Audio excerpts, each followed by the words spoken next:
Hello, this is the daily Forex report for June 30th. We are looking at the US Japanese yen pair first. This particular pair closed down today. It did create an inside bar, so we're definitely going to look for the breakout, especially to the downside. We are looking for this pair to potentially hit some resistance on a pullback at 89.05 and potentially hitting some support around 88.25.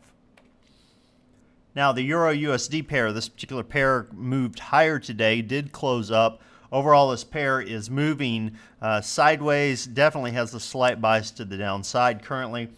Look for this pair to potentially go as high as 123.69, possibly as low as 120.77.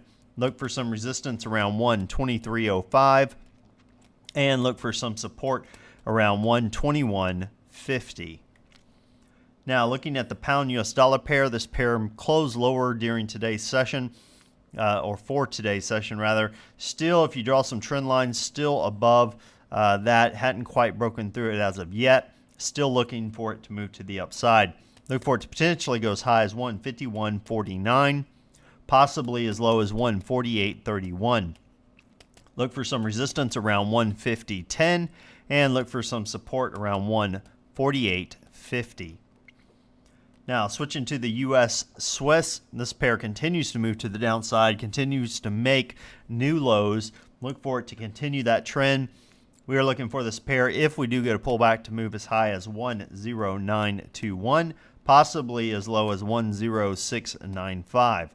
Look for some resistance around 10900, and look for some support around 10725.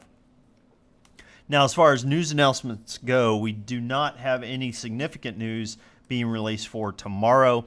What I am looking at a couple of things here. We have a swing trade opportunity. It's a pretty steep curve in the Euro-USD pair. We get a breakout of this trend line. Look for it to, at very least, come up to this high, and then look for it to come up even a little bit further.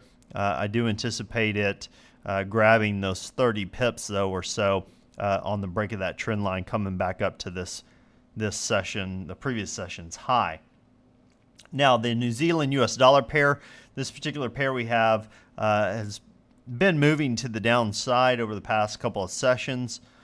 I am looking for it, however, to potentially reverse. If we do get a reversal and we take out this last session's high, I'm going to look for it to go to the previous couple of sessions low, which was previous support, which would now be resistance. So what that looks like from a profit standpoint is about a 40 pip move.